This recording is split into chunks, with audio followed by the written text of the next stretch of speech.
Welcome to G3 media. ముందుగా headlines చూద్దాం. అనకాపల్లి జిల్లా పాయకరావుపేటలో వైసీపీ ఎన్నికల సభ. విపక్షాల విమర్శలకు సమాధానమిచ్చిన సీఎం జగన్ భూములపై సర్వ హక్కులు కల్పించడమే ల్యాండ్ టైటిలింగ్ యాక్ట్ అని వెల్లడి. చంద్రబాబు తప్పుడు ప్రచారం చేస్తున్నారని ఆగ్రహం.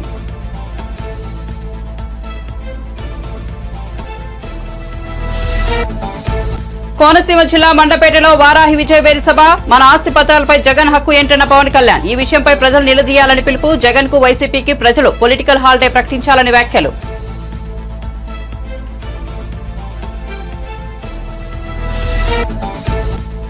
ప్రశ్నించినందుకు నాపై పగబట్టి ఢిల్లీలో కేసులు పెట్టారన్న రేవంత్ రెడ్డి. ఢిల్లీ పోలీసులతో తనను భయపెట్టాలని చూస్తున్నారని ఆగ్రహం. మోదీ వద్ద సీబీఐ ఈడీ ఉంటే తన వెంట 4 కోట్ల మంది తెలంగాణ ప్రజలు ఉన్నారని వ్యాఖ్య. కేసీఆర్ 10 ఏళ్ల పాలనలో 100 ఏళ్ల విధ్వంసం జరిగిందన్న ముఖ్యమంత్రి.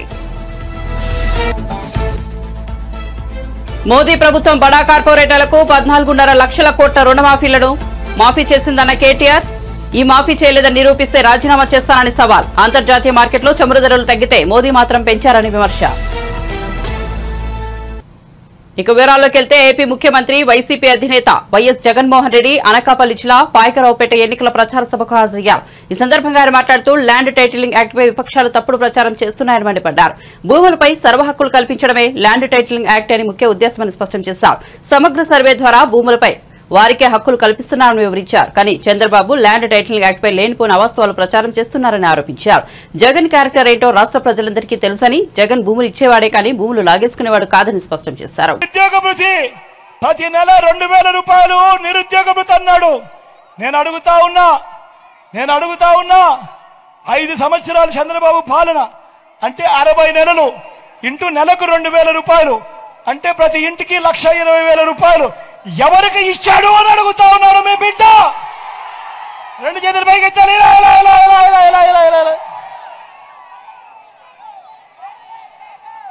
ముఖ్యమైన హామీలు ఇంకా ముందుకు పోమంటారా?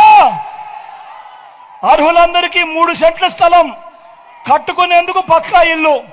నేను అడుగుతా ఉన్నా, ఇన్ని వేల మంది ఇక్కడ ఉన్నారు, మీలో ఏ ఒక్కరికైనా కూడా చంద్రబాబు నాయుడు గారు 1 సెంటు స్థలమైనా ఇచ్చాడో అని అడుగుతా ఉన్నాడు మీ బిడ్డ. 2 చేతులు పైకి 10,000 కోట్లతో బీసీ సప్లాన్, చేనేత, పవర్ లూమ్స్ రుణాలు మాఫీ అన్నాడు. అయ్యాయా? ఉమెన్ ప్రొటెక్షన్ ఫోర్స్ ఏర్పాటు చేస్తామన్నాడు. జరిగిందా? సింగపూర్కు మించి అభివృద్ధి చేస్తామన్నాడు. జరిగిందా? ప్రతి నగరంలోనూ హైటెక్ సిటీ నిర్మిస్తామన్నాడు. జరిగిందా? మన పాయకరావుపేటలో కనిపిస్తా ఉందా? నేను మిమ్మల్ని అడుగుతా ఉన్నా, ఇందులో చంద్రబాబు చెప్పినవి 2014లో ఈయన స్వయంగా సంతకం పెట్టి ముఖ్యమైన హామీలంటూ మీ ప్రతి ఇంటికి పంపించిన ఈ పాంఫ్లెట్ లో చెప్పినవి, ఇందులో చెప్పినవి ఒక్కటంటే ఒక్కటైనా జరిగిందా అని అడుగుతా ఉన్నాడు మీ బిడ్డ. ఈసారి మాత్రం గట్టిగా 2 చేతులు పైకి లేయాలి. ఈసారి గట్టిగా ఇలా ఇలా ఇలా ఇలా ఇలా ఇలా ఇలా ఇలా ఇలా ఇలా ఇలా ఇలా ఇలా ఇలా ఇలా ఇలా. నేను అడుగుతా ఉన్నా, నేనేమన్నా అడుగుతా ఉన్నా, మరి ఇలాంటి వాళ్ళను నమ్మవచ్చా అని అడుగుతా ఉన్నాడు మీ బిడ్డ. 2 చేతులు పైకి ఇలా ఇలా ఇలా ఇలా ఇలా ఇలా ఇలా ఇలా. ఈరోజు మళ్ళా ఏమంటా ఉన్నారు? మళ్ళీ ఇదే ముగ్గురు ఏమంటా ఉన్నారు? సూపర్ 6 అంటా ఉన్నారు. నమ్ముతారా అన్నా? సూపర్ 7 అంటా ఉన్నారు. నమ్ముతారా? ఇంటింటికి కేజీ బంగారం ఇస్తారట. నమ్ముతారా? ఇంటింటికి బెంచ్ కారు కొనిస్తారట. నమ్ముతారా?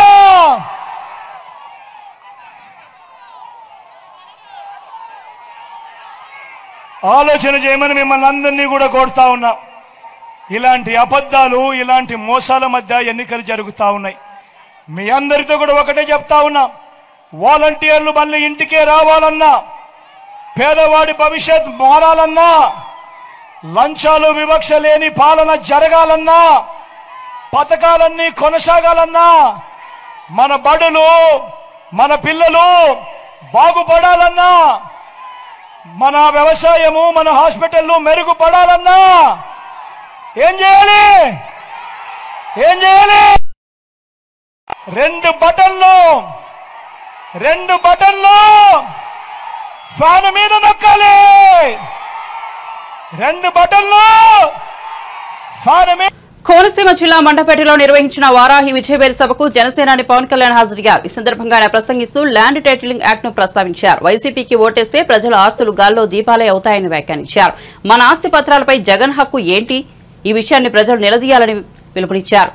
భారత్ పాస్పోర్ట్ పై ప్రధాని మోదీ ఫోటో ఉండదని, ఏపీలో పట్టాదారు పాస్ పుస్తకాలపై జగన్ బొమ్మ ఎందుకని ప్రశ్నించారు. పట్టాదారు పాస్ పుస్తకాలపై ఏపీ ప్రభుత్వ రాజముద్ర ఉండాలని పవన్ కళ్యాణ్ స్పష్టం చేశారు. గాల్లో దీపం పెట్టినట్టే చాలా చాలా జాగ్రత్త. వైసీపీ మద్దతుదారులు కూడా చెప్తా ఉన్నా. వైసీపీ ఎమ్మెల్యే పాపం వాలంటీర్ని కొట్టాడు, సొంత పార్టీ మనుషులనే కొట్టాడు. రేపొద్దున మీ ఆస్తులను దోచాడు ఎంత పని వాళ్ళకి.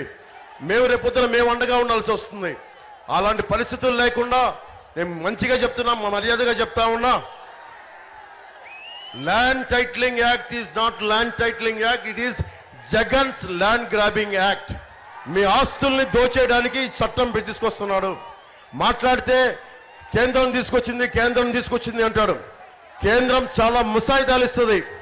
ఈ చట్టాల రూపకల్పనకి మీ అభిప్రాయం అడుగుద్ది, ఇంప్లిమెంట్ చేయమని అడగల కేంద్ర ప్రభుత్వం. అందుకని దయచేసి మీ ఆస్తుల్ని పరిరక్షించుకోవడానికి మేం చేస్తున్న కూటమి చేస్తుంది ఏంటంటే, రాగానే ల్యాండ్ టైటిలింగ్ యాక్ట్ ని రద్దు చేస్తాం. ఆ మాట ఇచ్చాను, అదే దాన్ని మేము కూటమిలో మనకి మేనిఫెస్టోలో పెట్టాం.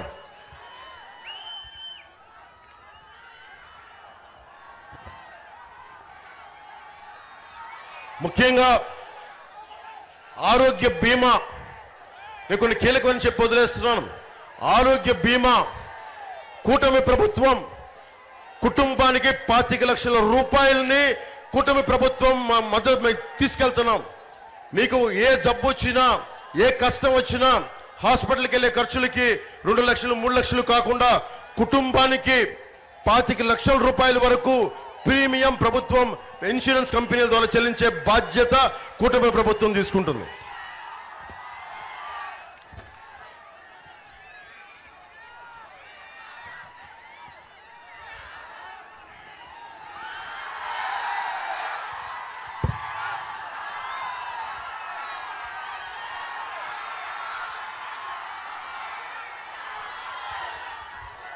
నేను ఎన్ని చెప్పినా, ఎన్ని మాటలు ఇచ్చినా కానీ నన్ను మీరు ఒకటే నమ్మండి. మీరందరూ నన్ను నమ్ముతారు కదా. మీరు నమ్మే కదా నా దగ్గరికి వచ్చారు. ఈరోజు అడుగుతున్నా, నేను నా కోసం అడగట్లా ఓటు. నాకు మీరు 10 సంవత్సరాలు 2019లో భవన నిర్మాణ కార్మికులు వచ్చి, అన్న మా కడుపు కాలిపోతుంది, చచ్చిపోతున్నామంటే నేను విశాఖలో వచ్చి భవన నిర్మాణ కార్మికుల సంక్షేమం కోసం నేను నిలబడ్డా. ఒక్కళ్ళు రాలేదు ఆ రోజున, అందరూ భయపడ్డారు. ఒక్క దమ్ము ధైర్యంతో నిలబడింది ఒక్క జన సైనికులు రోడ్ల మీదకి వచ్చారు. ఆ రోజున వీర మహిళలు రోడ్ల మీదకి వచ్చారు. జనసేన ఈ రాష్ట్రానికి వెన్నెముకలో ధైర్యం కూరి కూరి కూరి కూరి నింపింది. అదే కూటమికి బలం అయింది. అందుకని మీకు మాటిస్తున్నా, నేను ఈరోజు ఓటు అడుగుతున్నా, కూటమికి మద్దతు ఇవ్వమని అడుగుతున్నా. బాధ్యత నేను తీసుకుంటా. నేను పిఠాపురం నుంచి పోటీ చేస్తున్నా. నాకు నియోజకవర్గ ప్రజలు ఒకటే చెప్తున్నారు, అన్నదమ్ములు, అన్న నేను 1,00,000 మెజారిటీతో గెలిపిస్తామని.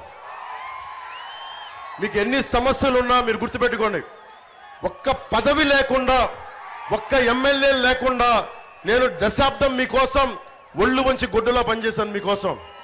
ఈ రోజున నేను కూటమికి సీఎం రమేష్ గారికి కానీ, సుందరపు విజయ్ కుమార్ గారికి కానీ నేను ఓట్లు అడగట్లా. నేను మీ భవిష్యత్తు కోసం కూటమికి ఓటు వెయ్యమని చెప్పి నేను అభ్యర్థిస్తున్నాను, ఆర్థిస్తున్నాను. మీ భవిష్యత్తు కోసం ఓటు వేయమని ఆర్థిస్తున్నాను. మీ భవిష్యత్తు కోసం.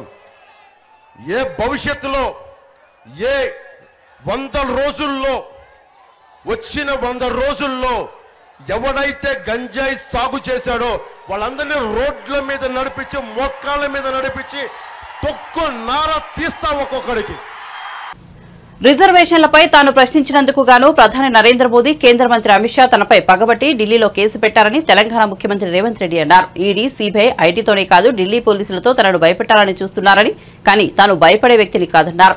కేసీఆర్ తనను చర్లపల్లి జైలుకు పంపిస్తే కొట్లాడామని, మోదీ దగ్గర సీబీఐ, ఈడీ పోలీసులు ఉండవచ్చు, కానీ తన వెంట 4 కోట్ల తెలంగాణ ప్రజలు ఉన్నారన్నారు. బుధవారం ఆయన ఎన్నికల ప్రచారంలో భాగంగా జగిత్యాల జిల్లా కోరుట్లలో నిర్వహించిన జనజాతర సభలో పాల్గొన్నారు.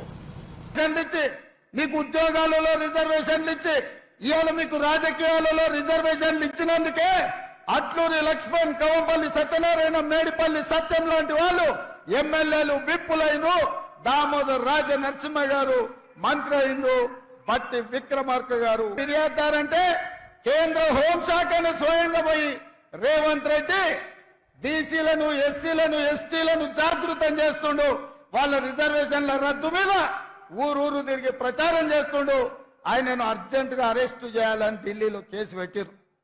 నేను అడుగుతున్న నా మిత్రులు, ఒకవేళ నేను మాట్లాడింది తప్పైతే ఈడ బీజేపీ నాయకులు లేరా? ఈడ మీ ఎంపీ ధర్మపురి అరవిందే బీజేపీ కదా, పక్కన బండి సంజయ్ బీజేపీ కదా, ఆ పక్కన కిషన్ రెడ్డి గారు కేంద్ర మంత్రి కదా. తెలంగాణలో ఎందుకో కేసు పెట్టలేదు, ఎందుకో ఫిర్యాదు చేయలేదంటే ఈడీ, ఇన్కమ్ ట్యాక్స్, సిబిఐ కాదు, ఈ రోజు ఢిల్లీ పోలీసులను కూడా ఉపయోగించి మనల్ని భయపెట్టాలని చూస్తున్నారు. నేను అడుగుతున్న మిత్రులారా, ఇక్కడ చాలా మంది యువకులు 10 ఏళ్ళు చంద్రశేఖరరావు చేసింది ఇదే కదా. మన కార్యకర్తల ఆస్తులు ధ్వంసం చేసిండు, అక్రమ కేసులు పెట్టిండు, హత్యలు చేయించిండు.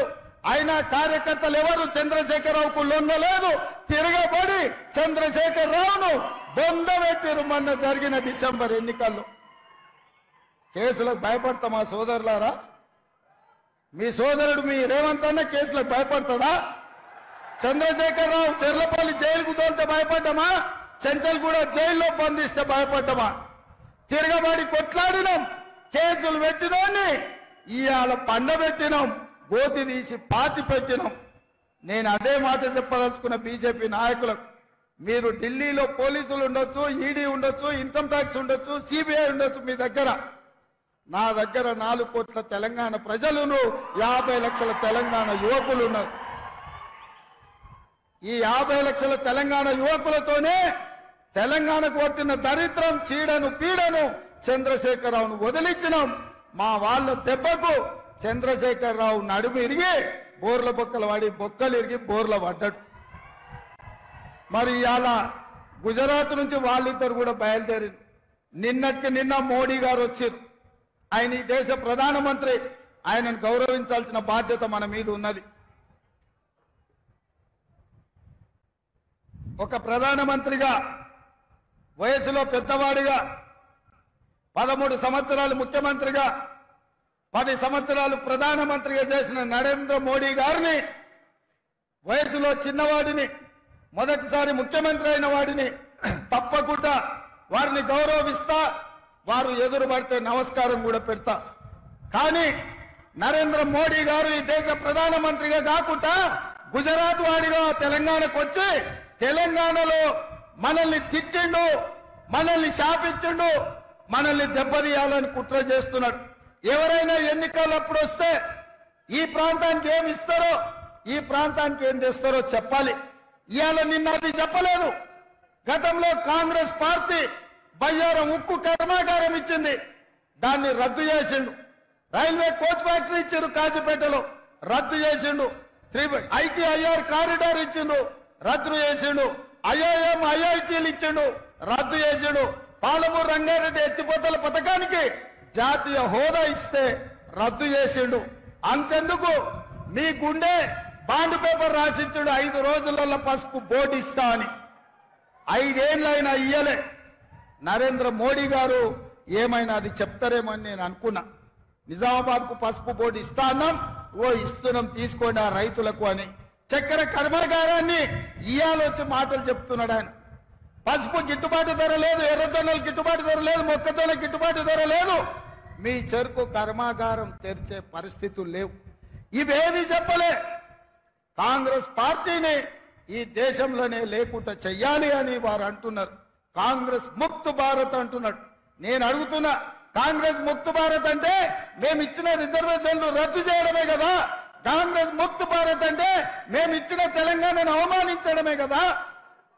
దీనికోసం నరేంద్ర మోడీ గారు 7 విమానాలు వేసుకొచ్చి మెదక్ జిల్లాలో మీటింగ్ పెట్టి మనల్ని తిట్టిపోతాడా? ఇదే కాదు, నేను ముఖ్యమంత్రి అయిన తర్వాత వారిని కలిసిన. హైదరాబాద్ నగరానికి మెట్రో రైలు కావాలి, మా నగరం విస్తరించింది, విశ్వ నగరం అయ్యింది, దీనికి మెట్రో రైలుకు అనుమతులు ఇవ్వండి, నిధులు ఇవ్వండి అన్న పైసి ఇవ్వలే, ఆ మాట ఊసెత్తలే. మూసీ రివర్ ఇవాళ మురికి కూపంగా మారింది. హైదరాబాద్ లో ఉండే కాలుష్యం అంతా మూసీ చెరువులోనే, మూసీ రివర్ లోనే పోతుంది.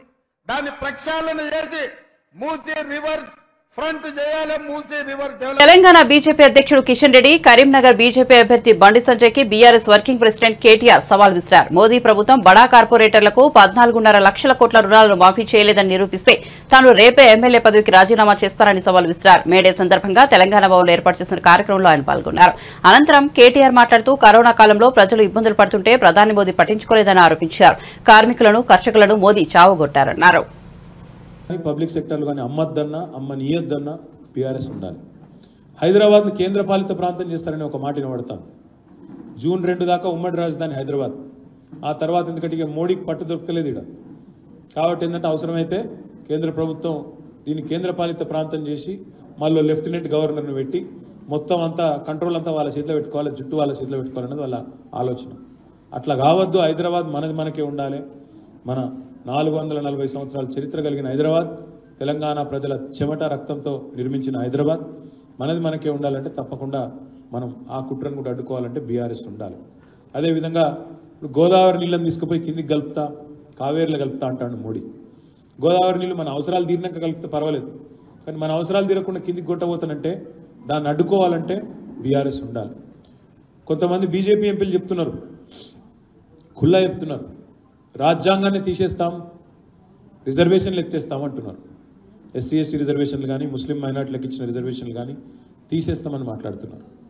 మరి అట్లాంటి దుర్మార్గాన్ని, అరాచకాన్ని అడ్డుకోవాలంటే గులాబీ జెండా పార్లమెంట్లో ఉండాలి, ఎగరాలి, వీళ్ళతో కాదు.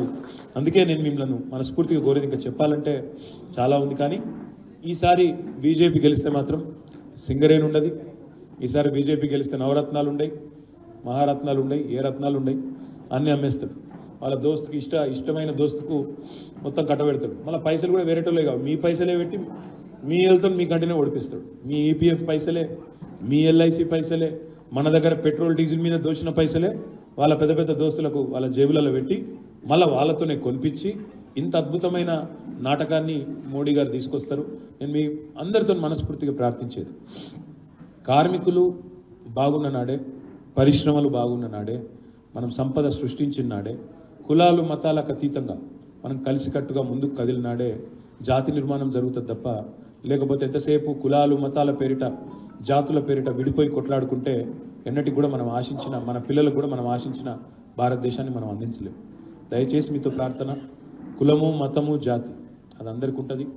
ఎవరు ఏ కులంలో పుట్టాలి, ఏ మతంలో పుట్టాలి మన చేతిలో లేని పని. కానీ ఇవాళ వాటిని అడ్డం పెట్టుకొని రాజకీయం చేసే సన్నాసులను మాత్రం ఒక అంట కనిపెట్టాలి. తప్పకుండా వాళ్ళకు బుద్ధి చెప్పాలి. చెప్పకపోతే ఎంతసేపు వీటిని అడ్డం పెట్టుకునే ఏ పని చేయకుండా వీటిని అడ్డం పెట్టుకునే తమ కార్యక్రమాలు నిర్వహించుకుంటూ ఉన్నారు. దీనికి అడ్డుకట్ట వేసి తప్పకుండా ఇటు రాష్ట్రంలో అరిచేతిలో వైకుంఠం చూపి గెలిచొచ్చిన కాంగ్రెస్కు కానీ, అటు 2014లో మోసం చేసిన బడాబాయ్, ఇప్పుడు ఇక్కడున్న చోటాబాయ్, బడాబాయ్ చోటాబాయ్కి ఇద్దరికి కూడా మరి బుద్ధి చెప్పాల్సిన బాధ్యత మా కార్మిక సోదరులే తీసుకోవాలని కోరుతూ, మీ స్ఫూర్తి మా సోదరుడు చెప్తున్నాడు, బీఆర్ఎస్ గవర్నమెంట్లో వాటర్ వర్క్స్ ఉద్యోగులకు కూడా హెల్త్ కార్డులు ఇప్పించినామని. చాలా చేసినామన్నా, ఇట్లా చాలా చేసినాం కానీ చెప్పుకోలేము మనం, అదో బాధ కాదు. అది కూడా అసలు విషయాలు చెప్తాను. చాలా పని చేసినాం. ఇప్పుడు నేను చెప్పిన మస్తు చదివినా, మీకే తెలియపోయాయి, మా కార్మిక విభాగానికి తెలియపోయాయి. మీరు ఎప్పుడు చెప్పాలి కిందికి? వాస్తవం చెప్పుకోలేము మనం, చేసినాం చాలా చెప్పుకోలే. ఇక సోషల్ మీడియాలో మల్లన్న పుల్లన్న తిడుతుంటే, వాడు తీయడు బుల్లెట్ మాటలు మాట్లాడుతుంటే ఈయన నెత్తి ఖరాబ్ చేసుకున్నాం. వాస్తవం అది.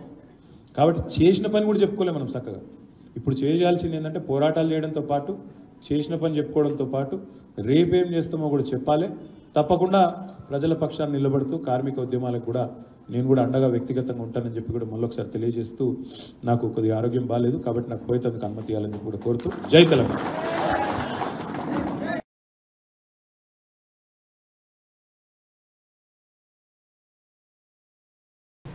ప్రజల భూములు కాజేసుకునేందుకు వైఎస్ఆర్సీపీ ప్రభుత్వం ల్యాండ్ టైటిలింగ్ యాక్ట్ తో కొత్త మోసానికి తెరలేపిందని బీజేపీ నాయకురాలు ఆమిని శర్మ విమర్శించారు. కేంద్ర ప్రభుత్వం ఇచ్చిన మోడల్ డ్రాఫ్ట్ ను వైఎస్ఆర్సీపీ ప్రభుత్వం భూ దోపిడీకి అనుకూలంగా మార్చుకుని చీకటి జీవోలో తెచ్చిందని ఆరోపించారు.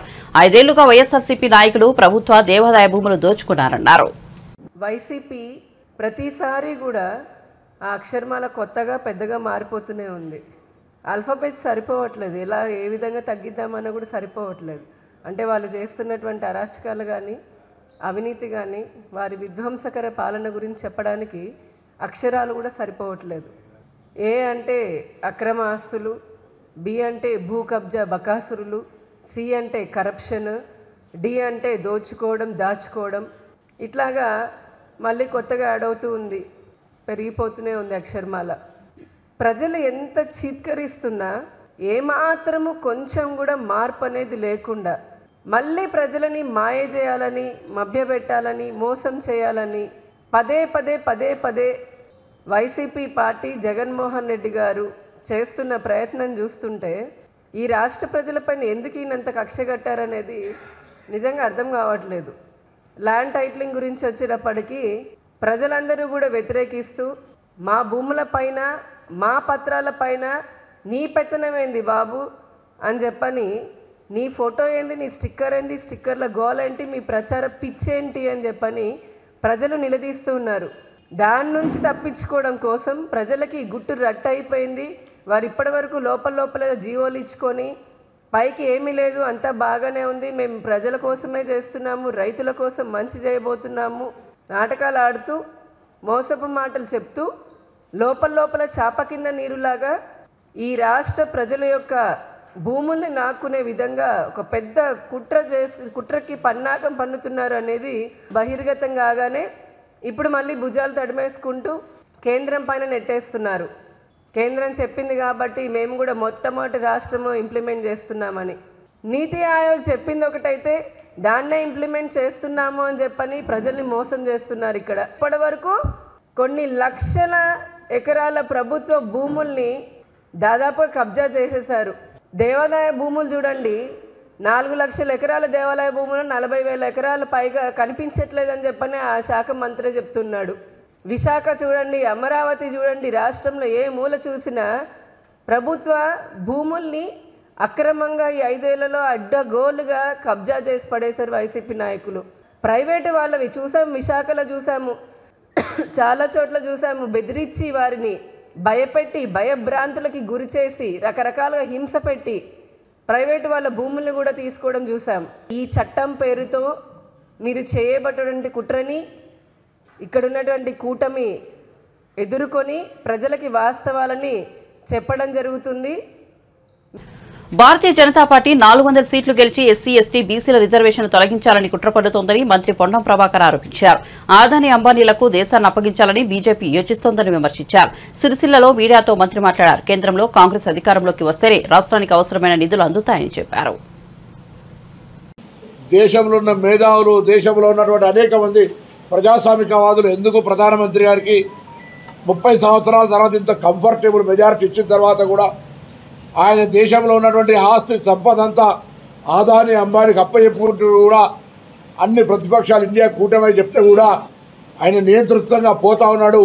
ఎందుకు ఇంత మొండిగా అబ్కి బార్ 400 అంటుండని అనేకమైనటువంటి విశ్లేషణలు, చర్చలు జరిగితే అందులో నుంచి వచ్చినటువంటి అంశం ఏంటంటే ప్రధానమంత్రి గారు 400 సీట్లు గెలిచినట్టయితే రాజ్యాంగాన్ని మార్చి ఏ డాక్టర్ బాబాసాహెబ్ అంబేద్కర్ గారు రచించారో ఆ రాజ్యాంగ మార్పు ద్వారా ఇప్పుడు అనుభవిస్తున్నటువంటి ఎస్సీ, ఎస్టీ, బీసీల రిజర్వేషన్లు తొలగించవచ్చు. పార్లమెంటులో ఉన్నటువంటి 3వ వంతు ఓటింగ్ ద్వారా 543లో 400 మెజారిటీ ఉంటే ఆయన పార్లమెంటులో ఉన్నటువంటి రాజ్యాంగాన్ని మార్పు చేసుకొని భవిష్యత్తు కాలంలో నియంతలాగా ఉండాలి. దేశంలో ఉన్న సంపదను ఆదాని, అంబానీ, గుజరాత్ కుటుంబాలకు అప్పచెప్పాలి. ఎక్కడ కూడా దేశంలో ఉన్నటువంటి దళితులు, గిరిజనులు, బలహీన వర్గాలు తినడానికి అవకాశం లేదు అనేటువంటి ఆలోచనతోటి మాత్రమే అబ్కి బార్ 400 అన్నాడు అనేటువంటి ఒక మాట రావడము క్షేత్రస్థాయిలో ఏ ఒక్క దళితుడు ఉత్తర భారతంలో ఓటేస్తలేడు. ఏ ఒక్క బలహీన వర్గాల వాళ్ళు కూడా 4 లక్షలతో గెలిచిన బీజేపీ సీట్లో 50,000 లక్షతో ఓడిపోతున్నాయని సెంట్రల్ ఇంటెలిజెన్స్ మొత్తం యావత్ అన్ని సంస్థలు చెప్తుంటే ప్రధానమంత్రి ఆందోళనకు పడి అసహనానికి గురై ఈ దేశంలో కాంగ్రెస్ వస్తే ఆస్తులు ముస్లింలకు వస్తారు ఒకరోజు అన్నాడు, రెండో రోజు మంగళసూత్రాలు గుంజుకుంటుంది అంటున్నాడు, మూడో రోజు ఆస్తులు గుంజుకొని బంగాళాలని మీ అన్ని గుంజుకుంటాయి అంటుండు, నాలుగో రోజు అర్బన్ ఒక ప్రధానమంత్రి స్థాయి అర్బన్ టెర్రరిజం అర్బన్ నక్సలిజం వస్తూ అంటున్నాడు, హనుమాన్ చాలీసా చదవని అంటుండు. ఇవాళ కొత్తగా రాష్ట్రంలోకి వచ్చింది నారాయణ ఖేడ్ అక్కడ అంటాడు ఆర్ఆర్ ట్యాక్స్ వసూలు చేస్తున్నట్టు ప్రధానమంత్రి స్థాయికి ఇక్కడి దాకా దిగజారిపోయిన ఆఖరికి మామూలు 3 సార్లు ఓడిపోయిన కార్పొరేటరో వార్డు మెంబరో కూడా అటువంటి మాటలు మాట్లాడాడు. అక్కడికి దిగజారిపోయింది ఇవాళ ప్రధానమంత్రి. మేము అడుగుతా ఉన్నాం, ఈ దేశంలోని మొత్తం యావత్ సంపద 11 లక్షల కోట్ల రూపాయల సంపద ఎల్ఐసితో సహా బిఎస్ఎన్ఎల్తో సహా ఎయిర్పోర్టులతో సహా పోర్టులతో సహా ఆదాని అంబానీ A+A ఇద్దరికి అప్పచెప్పిన మాట వాస్తవం కాదా అని అడుగుతా ఉన్నాం. ఇవాళ ఇది విధంగానే మీరు అడగలే ఇదనిలే మాట్లాడుతూ ఉన్నారు. నేను అడుగుతాను, ఇలా భారతీయ జనతా పార్టీ ఒక్క సీటు గెలిచినా భవిష్యత్తు కాలంలో ఎస్సీ ఎస్టీ బీసీ రిజర్వేషన్లు ఉంటాయని చెప్పే ధైర్యం ఇప్పుడు పోటీ చేస్తున్న బీజేపీ అభ్యర్థులకు ఉందా? నేను అటుగా చెప్తానే, ఆనాడు మండల్ కమిషన్ తెస్తే అద్వానీ గారు కమండల్ యాత్ర పెట్టి దేశం మొత్తం అల్లకల్లోలం చేసి మండల కమిషన్ అమలు కాకుండా చేసినాడా లేదా? అదేవిధంగా ఆర్ఎస్ఎస్ చీఫ్ మోహన్ భగవత్ గారు ఈ దేశంలో రిజర్వేషన్ రహిత భారతదేశానికి తీసుకొస్తామని చెప్పిండా లేదా? మొన్నటికి మొన్న రాహుల్ గాంధీ గారి దేశంలో ఎవరు ఎంతున్నారో వారికంతా జితనా ఆబాదీ ఉతనా ఇచ్చాదారి అంటే ఆ కులగణనకు ముఖ్యమంత్రి హోదా స్థాయిని దిగజార్చేలా రేవంత్ రెడ్డి మాట్లాడుతున్నారని బీజేపీ రాజ్యసభ సభ్యుడు లక్ష్మణ్ విమర్శించారు. ఆయన మాటల్లో పసలేదని ప్రజలు గుర్తించారన్నారు. నాంపల్లిలోని బీజేపీ కార్యాలయంలో నిర్వహించిన మీడియా సమావేశంలో ఆయన మాట్లాడారు. రిజర్వేషన్లపై కాంగ్రెస్ బీఆర్ఎస్ నేతలు చేస్తున్న ప్రచారాన్ని ప్రజలు నమ్మరన్నారు. ఆఖరికి ఫేక్ వీడియోలు సృష్టించే స్థాయికి రేవంత్ రెడ్డి దిగజారాడని విమర్శించారు. 10 ఏళ్లుగా కాంగ్రెస్ పార్టీ కేంద్రంలో అధికారంలో దూరంగా ఉండడము, ఈసారి ఇలాగైనా అధికారంలో రావనటువంటి పగటి కలలు కంటూ ప్రజల నుంచి మాత్రం ఏమాత్రం కూడా కాంగ్రెస్ పట్ల విశ్వసనీయత లేకపోవడము, వారు చేసే ప్రచారాలకు ప్రజలే చీత్కారాలే ఎదురు కావడం, 10 ఏళ్ల మోదీ పాలన పైన విమర్శలు చేయడానికి, అవినీతి పట్ల గాని అభివృద్ధి పట్ల గాని పేద సంక్షేమ పట్ల గాని ఏ రంగంలో కూడా వారికి తప్పు పట్టేటువంటి అవకాశమే దొరకటం లేదు. దీంతో కంగారెత్తినటువంటి కాంగ్రెస్ పార్టీ అబద్దాలని అస్త్రాలుగా చేసుకుని భారతీయ జనతా పార్టీ పట్ల బుడ్డ జల్లే కార్యక్రమం, బట్టకాల్చి మీద వేయడం అనేది పదే బీజేపీ ఎస్సీ ఎస్టీ బీసీల రిజర్వేషన్లు రద్దు చేస్తుందని, అందుకనే 400 సీట్లు ఇవాళ సాధిస్తామని బీజేపీ ప్రచారం చేస్తుందని చెప్పి వారు మాట్లాడడం, చివరికి ఆర్ఎస్ఎస్ ను కూడా ఈ ప్రచారంలోకి లాగడము, ఆర్ఎస్ఎస్ కూడా రాజకీయ రంగు పులిమేటువంటి మరి కుట్రలు కుతంత్రాలు కూడా పన్నడం, ఇంత పెద్ద ఎత్తున ప్రచారం చేసినా ప్రజలు ఇవాళ నమ్మడానికి సిద్ధంగా లేరు. చివరికి ఆర్ఎస్ఎస్ చీఫ్ స్వయంగా మోహన్ భగవత్ గారు కూడా రిజర్వేషన్లకు మేము వ్యతిరేకం కాదు, ఈ సమాజంలో వివక్షత కొనసాగేటువంటి పరిస్థితి ఉన్నంత కాలం కూడా రిజర్వేషన్లు కొనసాగాలని చెప్పి ఖరాఖండిగా ఘంటాపదంగా ముక్కు సూటిగా మరి వాళ్ళ ఆర్ఎస్ఎస్ చీఫ్ చెప్పడంతో నేను రేవంత్ రెడ్డి గారిని అడుగుతున్నాను, ముఖ్యమంత్రి రేవంత్ రెడ్డి గారు మీరు తల ఎక్కడ పెట్టుకుంటారో ఒకసారి ఆలోచన చేయండి. ముఖ్యమంత్రి అయ్యుండి కూడా రేవంత్ రెడ్డి గారు ఏ రకంగా ఆ ముఖ్యమంత్రి స్థాయిని దిగజార్చే విధంగా కనీసం నైతిక విలువలు కూడా పాటించకుండా ఏ రకంగా ఇవాళ అబద్దాలనే ప్రచార అస్త్రాలుగా చేసుకొని చివరికి చెబితే నమ్మటం లేదు ప్రజలు, ఎంత ఊక దంపుడు ఉపన్యాసాలు మాటల తూటాలు పీల్చినా ఇవాళ అందులో పసలేదు అని గ్రహించిన ప్రజలు చూసి ఈరోజు ఫేక్ వీడియోలు సృష్టించే స్థాయికి ఇవాళ మరి దిగజారనంటే రేవంత్ రెడ్డి గారు మరి క్షమాపణ చెప్పాలి. పదే రాజ్యాంగాన్ని మారుస్తామని చెప్పి విష ప్రచారం అయితే చేస్తున్నారో ప్రధానమంత్రి నరేంద్ర మోడీ మొదలుకొని అమిత్ షా గారు, జేపీ నడ్డా గారు, పార్టీ యంత్రాంగం అంతా కూడా ఇవాళ చాలా స్పష్టంగా కుండ బద్దలు కొట్టి ఇవాళ రాజ్యాంగం పట్ల మాకున్నటువంటి గౌరవాన్ని వ్యక్తపరుస్తుంది. బులెటిన్ ముగించే ముందు హెడ్లైన్స్ మరోసారి చూద్దాం. అనకాపల్లి జిల్లా పాయకరావుపేటలో వైసీపీ ఎన్నికల సభ విపక్షాల విమర్శలకు సమాధానమిచ్చిన సీఎం జగన్ భూములపై సర్వ హక్కులు కల్పించడమే ల్యాండ్ టైటిలింగ్ యాక్ట్ అని వెల్లడి. చంద్రబాబు తప్పుడు ప్రచారం చేస్తున్నారని ఆగ్రహం.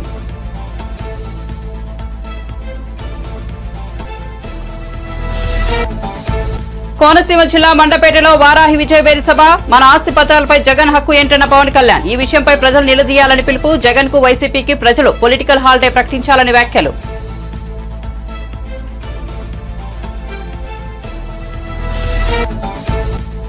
ప్రశ్నించినందుకు నాపై పగబట్టి ఢిల్లీలో కేసులు పెట్టారన్న రేవంత్ రెడ్డి. ఢిల్లీ పోలీసులతో తనను భయపెట్టాలని చూస్తున్నారని ఆగ్రహం. మోదీ వద్ద సీబీఐ ఈడీ ఉంటే తన వెంట 4 కోట్ల మంది తెలంగాణ ప్రజలు ఉన్నారని వ్యాఖ్య. కేసీఆర్ 10 ఏళ్ల పాలనలో 100 ఏళ్ల విధ్వంసం జరిగిందన్న ముఖ్యమంత్రి.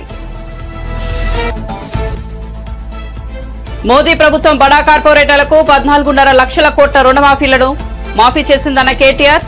ఈ మాఫీ చేయలేదని నిరూపిస్తే రాజీనామా చేస్తానని సవాల్. అంతర్జాతీయ మార్కెట్లో చమురు ధరలు తగ్గితే మోదీ మాత్రం పెంచారని విమర్శ. మరిన్ని అప్డేట్స్ కోసం చూస్తూనే ఉండండి G3 మీడియా.